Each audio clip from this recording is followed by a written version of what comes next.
So ட்ரிஸ் status இப்போ வரைக்கும் திரும்ப வராங்க. அண்ட் ஆல்சோ நம்மளுடைய அண்டர்டேக்கர் அவருடைய லாங்கஸ்ட் என்ட்ரன்ஸ் பற்றி ஒரு அப்டேட் கொடுத்துருக்காரு. அண்ட் ஆல்சோ மணி இந்த பேங்க் ரிலேட்டட் அப்டேட்ஸும் வந்திருக்கு. ஸோ எல்லாமே வந்து டீட்டெயிலாக பார்ப்போம். ஸோ கொஞ்சம் கூட ஸ்கிப் பண்ணாமல் பாருங்கள். அப்போ தான் நான் சொல்கிற அப்டேட்ஸ் எல்லாம் உங்களுக்கு ஷார்ட் அண்ட் ஸ்வீட்டாக அப்படி வரும். சரி ரைட், ஓகே, நம்ம டைம் யூஸ் பண்ணாமல் வீடியோக்குள்ளே போகலாம். ஸோ அப்டேட்ஸ் எல்லாத்தையும் பார்க்குறதுக்கு முன்னாடி ரோமன் ரெயின்ஸோட ரிட்டர்ன் ரிலேட்டட், அது மட்டும் இல்லாமல் மணி இந்த பேங்க் பற்றி நிறையா ப்ரெடிக்ஷன்ஸ், அது மட்டும் இல்லாமல் ஸ்பெகுலேஷன்ஸ், பெட்டிங் ஆடு எல்லாமே வந்து ஆல்ரெடி நம்ம சேனலில் அப்லோட் பண்ணிட்டோம். ஸோ நீங்கள் போய் அதை மறக்காமல் செக் அவுட் பண்ணி பார்த்துக்கோங்க. ஸோ நான் காலையில் லிங்க் கொடுக்க பார்க்குறேன், டிஸ்கிரிப்ஷன்லேயே லிங்க் தரேன். நீங்கள் போய் மறக்காமல் செக் அவுட் பண்ணி பார்த்துக்கோங்க. ஏன்னா அதில் ப்ரெடிக்ஷன், பெட்டிங் ஆட்ஸ், என்னோட ப்ரெடிக்ஷன் போக ஸ்பெகுலேஷன்ஸ் முதற்கொண்டு என்னென்ன பேசப்படுதுன்றது, ரூமர்ஸ் முதற்கொண்டு எல்லாமே டீட்டெயிலாகவே பார்த்துருப்போம்.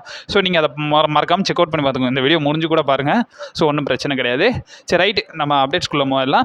ஸோ அப்டேட்ஸ் எல்லாத்தையும் கிக் ஆஃப் பண்ணி விட்ருவோம். இப்போ ரீசெண்டாக நடந்த மண்டே நைட் ரால இருந்து இந்த வாரம் நடந்த மண்டே நைட் ரால நம்மளோட ட்ரூ மேக்கின்டயர் வின் பண்ணியிருந்தார். அண்ட் ஆல்சோ ஃபைனல் மெம்பராகவும் குவாலிஃபை ஆகிட்டார் மணி இந்த பேங்க்காக. ஸோ இதில் என்னடா பார்க்க போகிறோன்னு கேட்டிங்கன்னா, ஸோ எஸ் இருக்குது, பட் ட்ரூ மேக்கின்டயரில் இல்லை, நம்ம ஜட்மெண்ட் எப்படிலாம். ஸோ நீங்கள் அதாவது அந்த ரால நடந்த ப்ரோமோவில் வந்து டேமியன் பீஸ்க்கும் செத்ரால்ஸ்க்கும் ப்ரோமோ நடந்திருக்கும். ஸோ அந்த ப்ரோமோ நான் அவுட்கமாக வந்து நம்மளுடைய டேமியன் பீஸ்ட்டை வந்து நம்ம ஃபின் பேலரை டேமியன் பீஸ் தடுத்திருப்பார். அண்ட் ஆல்சோ அந்த செக்மெண்ட் முடிஞ்சதுக்கு அப்புறமா வந்து டேமியன் பீஸ் வந்து ஃபின் பேலர்கிட்ட சொல்லுவார், ஸோ ஃபின் இது எங்களுக்குள்ளே நடக்கிற பிரச்சனை, இதில் வந்து நீ தலையிடாதன்ற மாதிரி, இந்த மேட்ச்சில் எந்த இன்டர்ஃபியூம் பண்ணாதன்ற மாதிரி ஃபின் பேலர்கிட்ட சொல்லியிருப்பார். ஸோ ஃபின் பேலர் ஓகேன்ற மாதிரி பார்த்தீங்கன்னா அக்செப்ட் பண்ணியிருக்காரு. ஸோ ப்ராபபிளி இப்போ வரைக்கும் நமக்கு வந்திருந்த அப்டேட் படி என்ன சொல்லியிருக்காங்கன்னா, ஸோ ப்ராபபிளி மணி இந்த பேங்க் அந்த வேர்ல்டு ஹெவிவெயிட் சாம்பியன்ஷிப் மேட்ச்சில் ஸோ ஃபின் பேலரோட ரோல் இருக்கலாம்ன்ற மாதிரி பார்த்தீங்கன்னா மென்ஷன் பண்ணியிருக்காங்க. ஸோ இது எவ்வளோ சதவீதம் நடக்க பாசிபிலிட்டிஸ் இருக்குன்னு தெரியல, பட் நிறைய ஸ்பெகுலேஷன்ஸ் இதை தான் சொல்லியிருக்காங்க. ஸோ நம்ம ஃபின் பேலர் இருப்பார், பட் அதை டிஸ்ட்ராக்ஷனாக யூஸ் பண்ணி டேமியன் பீஸ் அவரோட டைட்டில் தோக்க மாட்டாருன்றதையும் சொல்லியிருக்காங்க. ஸோ என்ன நடக்குதுன்றதை நம்ம பொறுமையாக வெயிட் பண்ணி தான் பார்க்கணும். நான் ப்ரெடிக்ஷன் வீடியோவில் சொன்னது தான். ஸோ டேமியன் பீஸ் தான் ஸ்டில் எனக்கு தெரிஞ்ச டைட்டில் ரீட்டைன் பண்ண போகிறாருன்றது என்னோட ஒப்பீனியன். ஸோ உங்கள் ஒப்பீனியன் என்னன்றதை மறக்காம கமெண்ட் பாக்ஸில் மென்ஷன் பண்ணி விடுங்க கைஸ். அண்ட் ஆல்சோ ரெண்டாவது அப்டேட் பொறுத்த வரைக்கும் ஸோ ரிகோஷிட் ரிலேட்டட் தான். ஸோ ரிகோஷிட்டோட கான்ட்ராக்ட் இப்போ வரைக்கும் WWE சைட்லேருந்து எக்ஸ்பைரி ஆயிடுச்சு. ஸோ கம்ப்ளீட்டாகவே இப்போ வரைக்கும் ரிகோஷிட்டோட கான்ட்ராக்ட் வந்து எக்ஸ்பைரி ஆயிடுச்சு. ஸோ இப்போ வரைக்கும் நம்மளுடைய ரிகோஷிட் வந்து ப்ராபபிளி AEW போகலான்ற மாதிரி பார்த்தீங்கன்னா நியூஸஸ்லாம் கொடுத்துருக்காங்க. இந்த ரிப்போர்ட்டை கொடுத்தது வேறு யாருமே கிடையாது. ஸோ ஃபைட்ஃபுல் செலக்ட் தான். ஸோ ஃபைட்ஃபுல் செலக்ட் கொடுத்துருந்த ரிப்போர்ட்டில் ஸோ கான்ட்ராக்ட் முடிஞ்சிருச்சு. ஸோ இப்போ வரைக்கும் ப்ராபபிளி நம்ம வந்து ரிகோஷிட்டை எக்ஸ்பெக்ட் பண்ணலாம். ஸோ AEWல ஜாயின் ஆவார்ன்ற மாதிரி. ஸோ என்ன நடக்குன்றதை பொறுமையாக வெயிட் பண்ணி பார்க்கணும். ஸோ TNA கூட போகலாம். ஸோ TNA வர்றதுக்கான வாய்ப்பு இல்லை, ஏன்னா WWE வேணான்ட்டு போனார். இப்போ வரைக்கும் WWE TNA தான் ஒரு பார்ட்னர்ஷிப் மாதிரி பண்ணிக்கிட்டு இருக்காங்க. ஸோ ப்ராபபிளி AEW தான் போவாருன்னு நினைக்கிறேன். ஸோ இதை பற்றி நீங்கள் என்ன நினைக்கிங்கன்றதை மறக்காம கமெண்ட் பாக்ஸில் மென்ஷன் பண்ணி விடுங்க. ஸோ ரெண்டாவது அப்டேட் பொறுத்த வரைக்கும் பார்த்தோன்னா ஸோ மணி இந்த பேங்க் ரிலேட்டட் பார்த்துடலாம். ஸோ இப்போ வரைக்கும் நம்மளுடைய ரெசல்டிக்ஸ் பற்றின அப்டேட் கொடுத்துருக்காங்க. ஸோ ரெசல்டிக்ஸ் அவங்க கொடுத்த அப்டேட்டில் என்ன மென்ஷன் பண்ணியிருக்காங்கன்னா, ஸோ WWE இப்போ வரைக்கும் மணி இந்த பேங்க்காக 17,056 டிக்கெட்ஸ் வந்து பார்த்தீங்கன்னா ஃபுல்லாக வந்து சேல்டு பண்ணியிருக்காங்கன்றதை வந்து பார்த்தீங்கன்னா மென்ஷன் பண்ணியிருக்காங்க.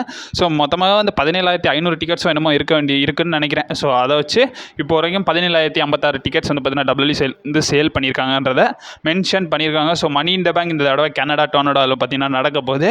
ஸோ டொர்னடோ நம்மளுடைய எஜ்ஜோட ஹோம் டவுனு, பட் இருந்தாலும் எஜ்ஜு தான் இல்லை. பட் இருந்தாலும் இந்த மணி இந்த பேங்க் பெரிய லெவலில் எக்ஸ்பெக்டேஷனோட பார்க்கப்படுது.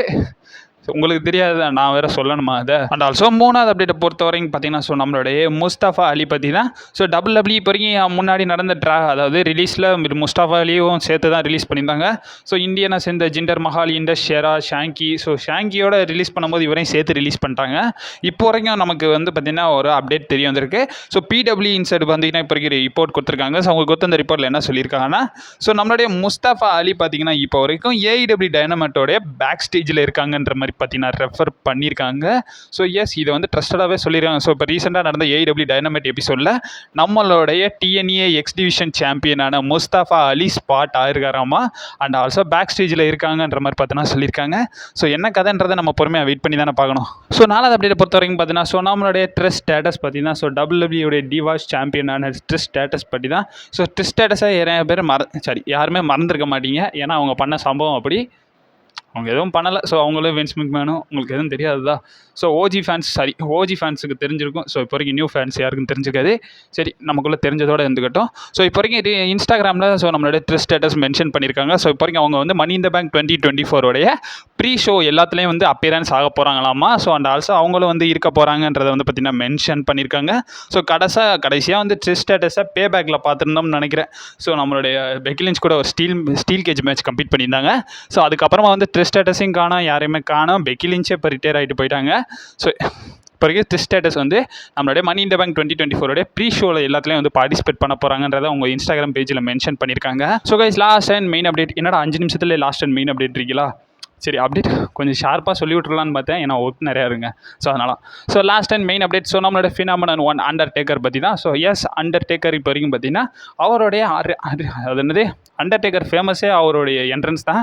ஸோ அந்த என்ட்ரன்ஸ் பற்றி அவர் வந்து பார்த்தீங்கன்னா மென்ஷன் பண்ணியிருக்காரு. ஸோ இப்போ வரைக்கும் கிறிஸ் வேலண்டோடைய அந்த இன்டர்வியூவில் வந்து பார்த்தீங்கன்னா நம்மளுடைய அண்டர்டேக்கர் வந்து பார்த்தீங்கன்னா ரிப்போர்ட் கொடுத்துருக்காரு. ஸோ அண்டர்டேக்கர் அதில் அவருடைய லாங்கஸ்ட் என்ட்ரன்ஸ் எதுன்றதை மென்ஷன் பண்ணியிருக்காரு. ப்ராபபிளி அதில் அண்டர்டேக்கர் என்ன சொல்லியிருக்காருன்னா, அவரும் ரோமன் ரெயின்ஸ் வந்து பார்த்தீங்கன்னா 2017, அதாவது ரெசில்மேனியா 33ல் வந்து மேட்ச் கம்ப்ளீட் பண்ணியிருப்பாங்கல்ல. ஸோ அந்த ரேம்ப் வந்து ரொம்ப பெருசாகவே இருந்துச்சு, அது ரொம்ப டிஸ்டன்ஸாக இருக்குன்றதை அண்டர்டேக்கர் மென்ஷன் பண்ணுறாரு. அண்ட் ஆல்சோ வந்து என்ன சொல்லியிருக்காருன்னா அண்டர்டேக்கர், அந்த என்ட்ரன்ஸ் எனக்கு 15 நிமிஷம் நான் அந்த என்ட்ரன்ஸ் வழியாக நடந்து வரதுக்கே ஆயிடுச்சுன்றதை மென்ஷன் பண்ணியிருப்பார். எஸ், அந்த 33ல் வந்து WWE பெரிய ரேம்பாக தான் செஞ்சுருந்தாங்க. ஸோ அதில் குறிப்பாக சொல்லணும்னா செத்ராலன்ஸ்லாம் அந்த ஃபயர் இதை தூக்கிட்டு வந்து என்ட்ரன்ஸ் பண்ணுவார்ல, அதெல்லாம் பங்கமாக இருக்கும். ஸோ எஸ், அவர் வந்து பார்த்திங்கன்னா ரெசில்மேனியா 33 மென்ஷன் பண்ணுறாரு. ஸோ அவருடைய லாங்கஸ்ட் என்ட்ரன்ஸ் வந்து ரெசில்மேனியா 33ல் ரோமன் ரெயின்ஸ் கூட ஒரு no holds barred match complete பண்ணியிருப்பார்ல.